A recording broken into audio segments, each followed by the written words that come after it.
and faith-based organizations, because we asked that question specifically yesterday in the meeting.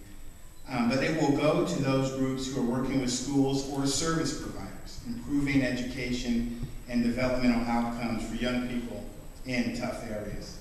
My office is also trying to figure out how we can assist those programs that are boosting our young people in terms of educational excellence. Of all this money that we have out there, a lot of programs are going to fall through the cracks, and I want to make sure that those programs that are doing great things still have access to money, and so our staff is working on pots of money outside of what the president has set up. I3 and Promise Neighborhoods respect the work that you are doing, and it's a shining example of what happens when you have a president who is a former community organizer and a secretary of education whose mother ran after-school programs in the basement of churches on the south side of Chicago, each in their own way, working towards creating that well-rounded and educated young person.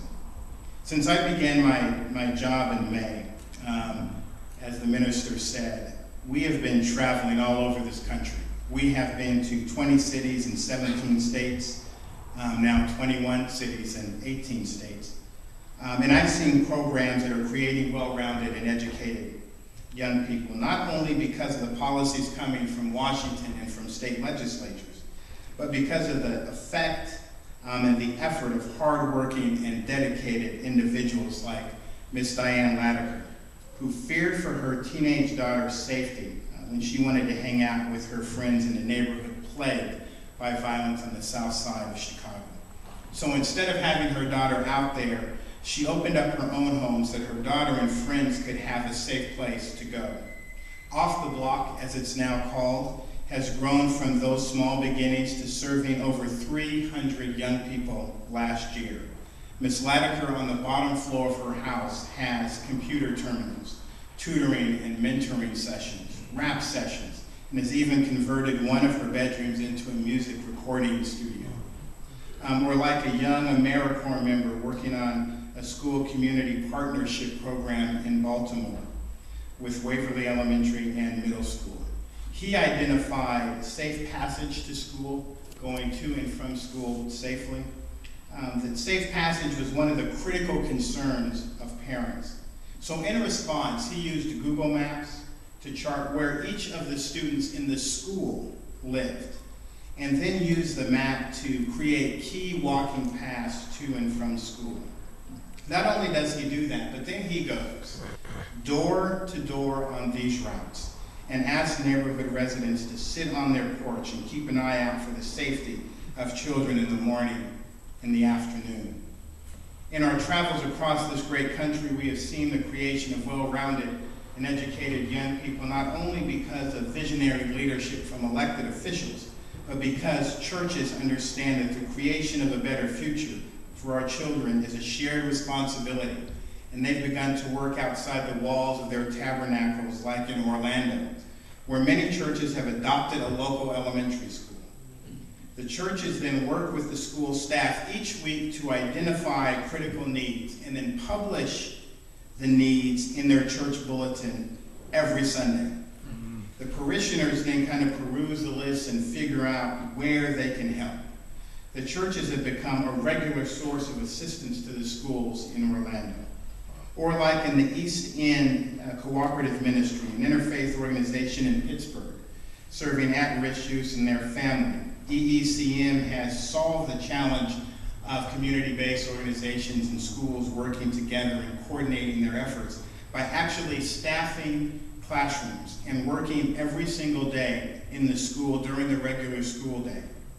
Then EECM caseworkers work along the teachers and counselors and create after-school services that fits the needs of the students that they see every day in the classroom. We have seen in our journey across this country community entities clearly understanding that schools and parents can't do it alone, and that they have a shared responsibility, like on the west side of Indianapolis, where a historic school had closed down because of chronic underperformance and then dwindling enrollment. Community organizations banded together several years later to reopen the school.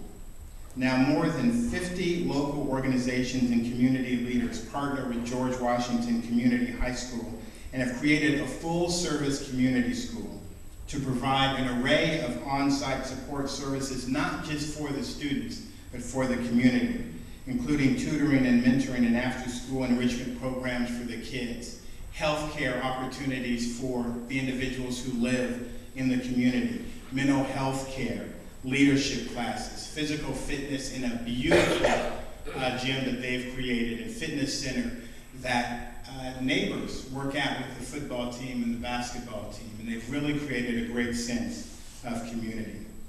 My travels have shown me that there are really 4 ways, I think, that the church can impact the community and better the future of our children. The church can change the culture of the community. You can emphasize the importance of education. It is one thing for President Barack Obama, who some kids may never see in person, to say, turn off the video game, pay attention to your studies. It's another thing when Pastor Turner, who they see every single Sunday, maybe Wednesday Bible study, maybe Saturday programs, maybe at the grocery store, maybe walking down the street. It's somebody who is in their life every single day says education is important. Pastors can certainly demand that the parents in school protect and prod and push their children to do well in school, to respect their community, their classmates, and themselves, and then set the highest expectation for their children. Churches can create extended and expanded learning time programs that add value to the education of young people and make sure that that value that they are receiving drives educational attainment and academic achievement. Churches can create strong partnerships that increase their capacity and the capacity of others, that create collaborative nonprofit efforts like the Boston Ministerial Alliance that has created a nonprofit. They have pulled together about 20 or 30 different churches, and I heard the conversation up here, and is being married to a pastor, or former pastor, and watching her deal with other pastors in the community, I know how that can be. But Boston has found a way to pull together the churches in many of the communities of color and create a nonprofit, and they are driving millions of dollars. So that collaborative effort can work. I also heard the discussion about the role of the church in politics. And so maybe I shouldn't say this, but I'll say it anyway. Support and encourage those elected officials in your community who are exhibiting the courage to do the right thing. But also support and encourage those who have lost their courage and who aren't doing the right thing. It is the role, I think, particularly of the African American church to do that. Our churches are unique, whether it's Baptist, whether it's CME, AME, Baptist, whatever it is, whatever church you are going to. Our churches have played a very unique role, one in the healing of our communities, but also in the growth of our communities by empowering elected officials, but also holding elected officials' feet to the fire. The great programs that I have seen certainly have touched me, but nothing has touched me more than the work of the churches across this country that I've seen. Coming out of the AME tradition, I know the power of the power of the church to change the trajectory of a community, the trajectory of a state, and the trajectory of a nation. I know how the church was the crucible of the anti-slavery movement during the fight against that peculiar institution. How the basement of churches, probably just like this, was the rest area and sanctuary of safety along the Underground Railroad. I know how the church was the launching pad for the election of the first African American elected officials to hold office in this country during Reconstruction. I know how the church was the cradle for the modern civil rights movement, where sanctuaries and basements and fellowship halls and pastor studies were the gathering places of the hopeful and the resilient.